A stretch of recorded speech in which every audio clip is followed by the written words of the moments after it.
Movie के शुरू में एक मीन नाम के लड़का को दिखाया जाता है जो एक नंबर का ठरके और लड़कीबाज था जो एक साथ चार चार लड़कियों को घुमाता था। और वही आगे हम देखते हैं कि एक होटल में वो एक लड़की के साथ इंटीमेट हो रहे थे और उसी वक्त उसका और एक गर्लफ्रेंड का फोन आता है जो उसके घर पे मीन के लिए वेट कर रहे थे। और वहाँ पे मीन उसके सेकंड गर्लफ्रेंड के साथ भी मिलना चाहते थे, इसलिए वो अभी जिसके साथ थे उसका बहाना देते हैं कि उसका डेट का तबीयत बहुत ही खराब है इसलिए उसको जाना पड़ेगा। और वो वहाँ से जाने के पहले उस लड़की के साथ फिर से एक बार इंटीमेट होते हैं और उसके बाद वो कहता है कि मैं अभी जा रहा हूँ। और वो वहाँ से जाने के पहले उसके गर्लफ्रेंड के पर्स से कुछ पैसा ले लेते हैं और वही पैसे से प्रोटेक्शन खरीदते हैं उसके दूसरे गर्लफ्रेंड के लिए। और उसके बाद मीन पूरा रेडी होकर रात में जाते हैं उसके गर्लफ्रेंड के रूम पे, लेकिन वहाँ पे जगह देखते हैं कि सारे लाइट बंद थे। और वहाँ पे मीन सोच रहे थे कि शायद उसको कुछ सरप्राइज देगा और कुछ ऐसा ही हुआ वहाँ पे, जहाँ पे उसका गर्लफ्रेंड कुछ डिफरेंट कपड़े पहने सीढ़ी से नीचे आ रहे थे। और वहाँ पे उसके गर्लफ्रेंड के हाथ में एक बेसबॉल का बैट था जिससे उसके सर पे मार देते हैं और वहाँ पे वो बेहोश हो जाते हैं। और जैसे ही मीन का होश आते हैं वो देखते हैं कि वो एक रेगिस्तान में पहुंच गए हैं जहाँ पे उसके अंडरवेयर को छोड़कर सारे कपड़े उतर ले गए थे।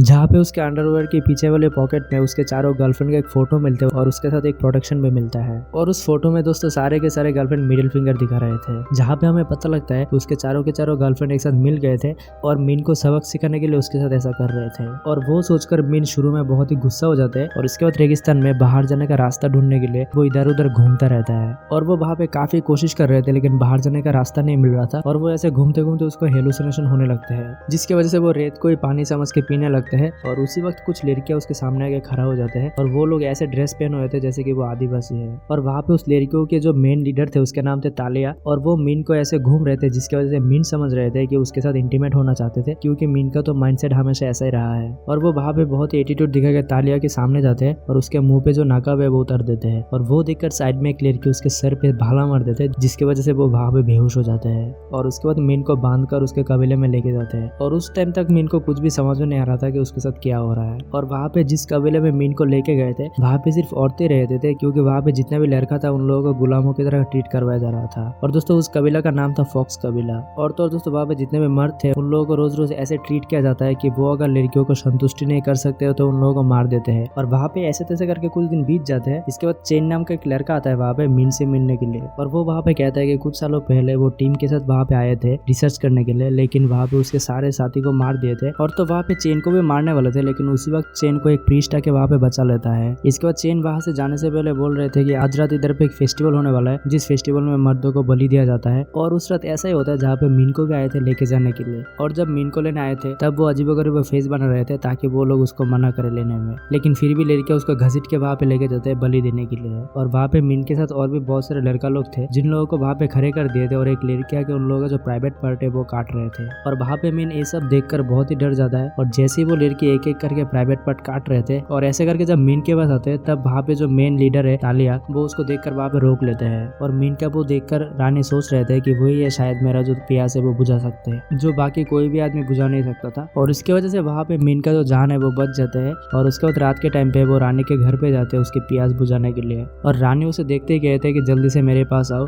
और वो सुनकर मीन बहुत ही खुश हो जाता है, क्योंकि मीन वहाँ पे सोच रहा था कि आज तो मजा आने वाला है क्योंकि आज रानी के साथ मैं इंटीमेट करूंगा। और तभी वहाँ पे बहुत सारे लड़के आते हैं जो मीन को दबोच लेते हैं, जहाँ पे हमें देखने को मिलता है कि सारे लड़के उसके साथ वो सब करने शुरू हो गए थे और वो करते करते पूरे रात बीत जाते हैं। इसके बाद नेक्स्ट डे सुबह देखते हैं कि मीन एक लकड़ी की मदद से वो धीरे धीरे चलते हुए आ रहे थे। और उस टाइम पे मीन का हालत बहुत ही खराब था, जो कि वो ठीक से चल भी नहीं पा रहे थे। और वहाँ पे उस टाइम पे चेन आते हैं जो मीन को उसके मालकिन के पास लेके जाते हैं, क्योंकि वहाँ पे मीन का फ्यूचर देखने वाले थे। और वहाँ पे चेन के मालकिन उसको देखने के बाद कहता है कि तुम अगर रानी को 3 महीने के अंदर प्रेग्नेंट नहीं कर पाए तो वो तुमको जान से मार देगा। और तो दोस्तों वहाँ पे ये भी कहता है कि तुमने अगर उसको प्रेग्नेंट कर भी दिया फिर भी तुम मारे जाओगे। इसके बाद वो वहाँ पे घूम रहे थे और उस टाइम पे देख रहे थे कि उस गांव में आदमी लोगों का इतना हालत खराब है कि कुछ सब्जियों की बदौलत भी आदमी लोगों का सौदा किया जाता है। और वो सब देखकर मीन वहाँ पे चैन के साथ प्लान करते हैं कि हम इस जगह से कैसे भी करके बाहर निकलना होगा। और इधर से बाहर निकलने के लिए सिर्फ एक ही रास्ता है कि कैसे भी करके जितने भी लड़के हैं उन लोगों का दिल जीतना होगा। और मीन वहाँ पे देखने में भी बहुत हैंडसम था, इसकी वजह से उसके ऊपर पूरा विश्वास था कि वो कैसे भी करके इस काम में कामयाब हो जाएगा। और उसके बाद महारानी के पास एक सेना जाके कहता है कि दुश्मन का जो कबीला है वो धीरे धीरे आगे आ रहा है। और वो सुनकर महारानी कहते हैं कि गेट के सामने कुछ सेनापति को तैनात कर दो। और बोलते हैं कि दुश्मन के कबीले से कोई भी अगर हमारे गाँव में कदम रखते हैं तो उन लोगों को वहाँ पे मार डालो। और उसी वक्त मीन को देखते हैं जो महारानी का सेवा करने के लिए और उसका दिल जीतने के लिए वहाँ पे नाटक करने लगते हैं। और जैसे वो वहाँ पे बैठे हुए थे उस टाइम में महारानी को भी मजा आ रहा था। और वहाँ पे मीन मौका मिलती है महारानी को बोलते हैं कि इधर पे एक ब्यूटी पार्लर खुलना चाहिए जिसके मदद से इधर पे जितने भी लड़कियां हैं वो लोग और भी सुंदर लगेंगे। जाएंगे। और महारानी भी उसके बातों में आ जाते हैं और मीन को परमिशन दे देते हैं ब्यूटी पार्लर खोलने के लिए। और मीन का तो वहाँ पे सीधा सीधा प्लान था कि जितने भी औरतें हैं उन लोगों का दिल जीतना है। इसके बाद मीन और चैन मिलकर वहाँ पे एक पुराने घर को साफ करते हैं और उसे एक ब्यूटी पार्लर में बदल देते हैं। और उसके कुछ देर बाद उस कबीले की बहुत ही बदसूरत देखने वाले एक लड़की आते हैं वो ब्यूटी पार्लर में, जो उस कबीले के सबसे बदसूरत लड़कियों में से एक था। लेकिन उसके बाद भी मीन और चैन मिलकर उस लड़की को फोर्सफुली मेकअप करते हैं और उसको बहुत ही खूबसूरत बना देते हैं, जिसकी वजह से वो लड़की मीन के ऊपर बहुत ही इंप्रेस हो जाते हैं। और उस लड़की को देखकर गांव के बाकी जितने भी औरतें थे वो सब पागल हो जाते हैं और वो सब वहाँ पे मीन के पार्लर में आ जाते हैं। और इसके बाद धीरे धीरे देखते हैं कि मीन गाँव के जितने भी लड़कियां हैं उन लोगों के बीच में बहुत ही पॉपुलर हो जाते हैं। और मीन वहाँ पे जितना भी पैसा इनकम करते थे वो सब महारानी के ऊपर खर्च कर देते हैं ताकि महारानी का जो दिल है वो जीत सके। और उसके बाद तो एक दिन मीन महारानी के साथ डिनर कर रहे थे और उसी वक्त उसको प्रपोज कर देते और बोलते हैं कि मैं आपको बहुत ही पसंद करता हूँ और मैं आपको शादी भी करना चाहता हूँ। और महारानी उसके बातों पे थोड़ा भी भावुक नहीं होता है और डायरेक्टली बोल देते हैं कि तुम एक मर्द हो जिसका इधर पे कोई मान सम्मान नहीं है। और उसी वक्त वहाँ पे महारानी का एक सेनापति आते हैं। महारानी को कहता है कि एक बच्ची कुएं में गिर गए है लेकिन उसको तो हमने बचा लिया है लेकिन वो सांस नहीं ले पा रही है। और उसी वक्त महारानी और मीन वहाँ पे भाग के जाते हैं और वहाँ पे मीन जैसे उस बच्ची को देखते हैं वो उसको हाथ में लेकर सर को नीचे रखते हुए उल्टा पकड़ लेते हैं और ऐसे करते उसके मुंह से सारा पानी बाहर आ जाते हैं और इसके वजह से उसका होश आ जाते हैं। और ये सब देखकर मीन के ऊपर गांव के जितने भी लड़कियां थे वो बहुत ही इंप्रेस हो जाते हैं और उसको गांव का हीरो बना दिया जाता है। और उसके अगले दिन से देखते हैं कि गांव के जितने भी औरतें हैं वो उसको बहुत ही रेस्पेक्ट कर रहा है। और उस गाँव में ऐसा पहली बार हो रहा था कि एक आदमी को इतना इज्जत मिल रहा है। और उसके बाद एक दिन जब महारानी बहुत सारी लड़कियों के साथ बातें कर रहे थे तभी उसका एक सेनापति आते हैं और वो आके कहते हैं कि दुश्मन के लोग उसके कबीले के पास पहुंच चुके हैं। और वो सुनकर ही महारानी उसके सेनापति को लेकर बॉर्डर की तरफ निकल जाते हैं उन लोगों से लड़ने के लिए। और उसी वक्त दूसरे कबीलों के लोगों को दिखाया जाता है जहाँ पे हमें देखने को मिलता है वहाँ के जो लड़का लोग है वो एक दूसरे को मार रहे थे।